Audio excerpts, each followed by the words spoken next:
I really don't know what my expectations are, but the thing that really drew me in was knowing that this was something that was appropriate for our reception class. I'm looking forward to seeing how we can develop the children's emotions through dance and art, and really just helping the children to express those emotions. I really hope after this session today to have got some good ideas, because there's always something new out there, something that someone else has thought of that's really exciting, and I'll take that back to school. The CPD was all about giving the teachers confidence to use what was a digital package of resources which they were going to facilitate with their pupils back in the classroom. I've learnt to change my mindset of starting an activity and thinking I know where it's going, and not knowing that. It's a bit scary, but it's very exciting. It's about developing those skills as you go through to be able to express yourself and then again link it to feelings. The thing that I will take away from this is the excitement of it, the way that it will just spark the children's imagination, and I won't have any idea what's going to happen until they start to engage with it, and that's really exciting.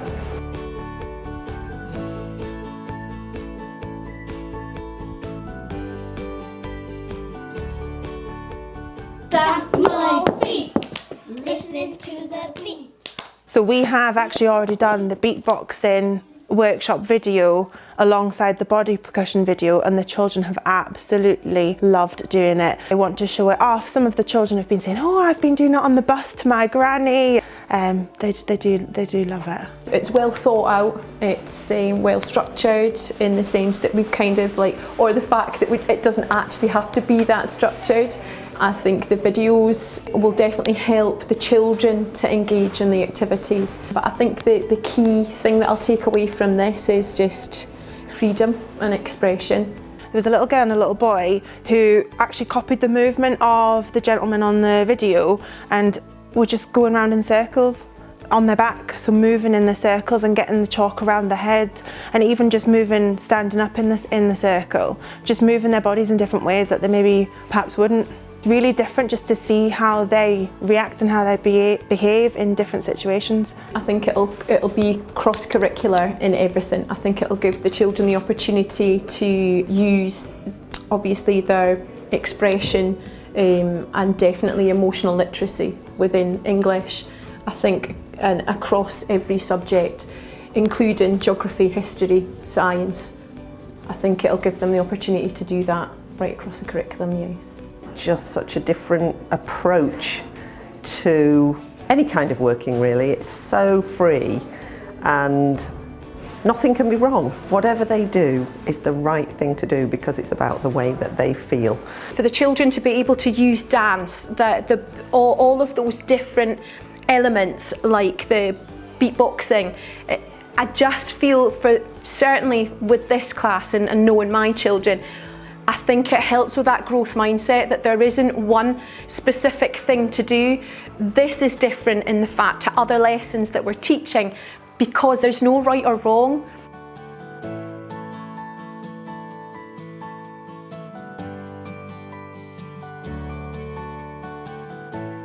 The Quilts programme was inspired by the Quilts Resurgence exhibition that we had on at the Granary Gallery during the winter. We aim to work with older pupils with this, so we were looking at year 5s through to year 8s, and we worked with 3 schools. For me, the biggest thing about coming here today is just giving the children an opportunity to learn outside of school.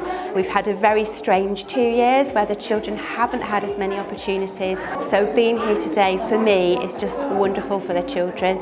They're meeting different people, they're in a different environment, and there's a real buzz because the children are excited to be here, and that's what you get when you take the learning out of the school and out of the classroom. At the moment we're really thinking about the health and wellbeing wellbeing of the children, and how we can sort of expand and broaden their horizons. So we're combining both of those things today. We're wanting the children to really take notice of the things around them, and by visiting the gallery and looking at the quilting exhibition, we're encouraging them to use those skills of looking closely at something, enabling them to relax and think of something different to what they would normally be thinking about. One of the things I enjoyed about going to the gallery was that it was very exciting, because I'd never really seen quilts before, and I was also surprised to see how big they were. It was different than school, and it was, well, more exciting than school, because it's like a new place and you get to go somewhere different than the same place all the time. If they don't never visit a gallery or anything, and we've got galleries on our doorstep, it gives them an appreciation of what's out there, and obviously even coming to a quilt exhibition, to realise that it's not just about the quilts, it's not about a painting just hanging on a wall, so the arts is lots of things. As with the Mixed Up programme, we offered the 3 schools CPD with an artist quilt maker that was going to deliver the programme in schools. So we had a session in the autumn where teachers came in and they learnt the basic skills. They looked at the exhibition that they were going to bring the pupils to, and they learnt the basic skills that were going to be used with the pupils. The quilt maker's coming into school for quite a number of afternoons, working alongside the children, sort of introducing her craft and explaining the process to the children. But actually to see that process being explained by somebody who is a specialist in that area, I think will be really valuable for the children. We've obviously spoken to the children about quilting, and we've explained the process and we've demonstrated it, but to have an expert coming in to do that will just make it all fit together really nicely and enable the children to see that it's not just the teachers who do this, actually it's an artist who's doing it as well. The idea was for them to sort of experiment with making a small quilt. So we're making a mug rug, which is basically something big enough for a sort of large coaster. So a considerable number of skills to be learned. I mean, the first one is the fine motor skills. There's the question of concentration and commitment to actually doing it.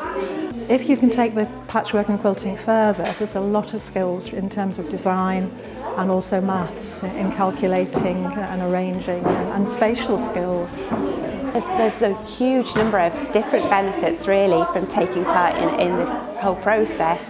I think the children are learning to be mindful, lots of personal skills about resilience and perseverance.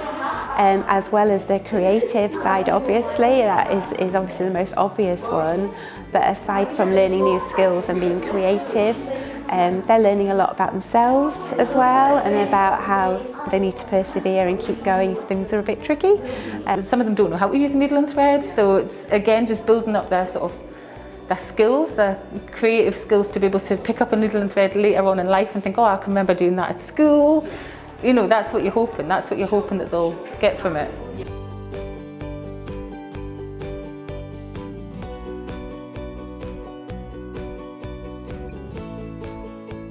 I'm at the Maltings and I'm facilitating a workshop with some amazing artists who are interested in having a chat with me about early years work and trying some fun, playful activities together to connect our practice. This was specifically to support artists to think about very young children, including nursery, right down to babies, to think about producing work or developing creative learning opportunities for the very, very youngest children in our communities. Although this session is quite a short session, there's so much opportunity for us to bring in all these moments, these experiences and these questions and these realizations, and that will resonate well beyond the session in everybody's work. I work with a lot of different disciplines in performances, and I'm always really interested in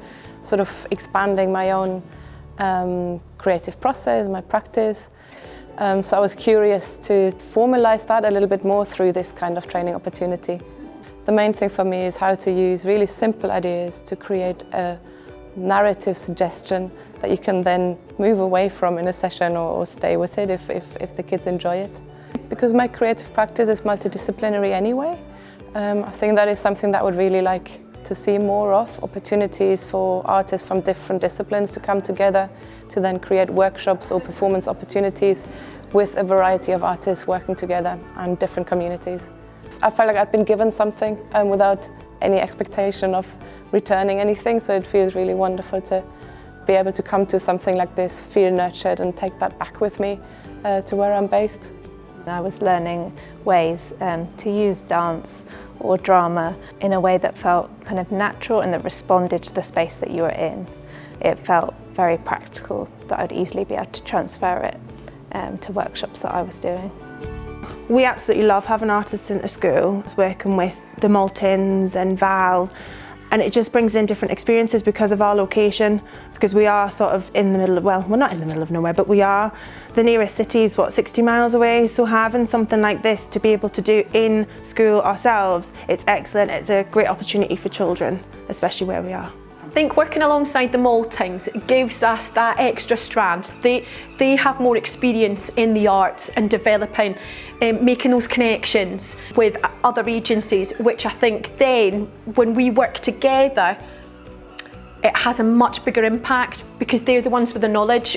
We've got teaching practice, but then when, again, collaboration, working together, I think it just spreads wider, that it gets that knowledge wider and feeds its way through. I think as a teacher, what we gain is we get that expert advice and instruction from the specialist.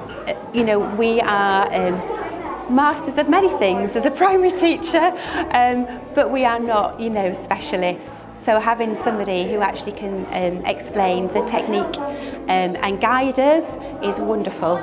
We've had lots of people in, but it's just to give children a wider idea of what the arts are and what they could do potentially as a job, or if they wanted to go to university or something. Having the artist in also helps me as a teacher because it gives me a new skill, and what they do with a class, I can then filter through to other teachers, almost like give them some CPD, do you know what I mean, to show them what to do, but also it gives me more ideas, more information to use later on, so I can always use it over and over again. It's accessible to us, so we're not having to go to Newcastle or anywhere, but actually it's on our doorstep, so it's not costing us lots of money.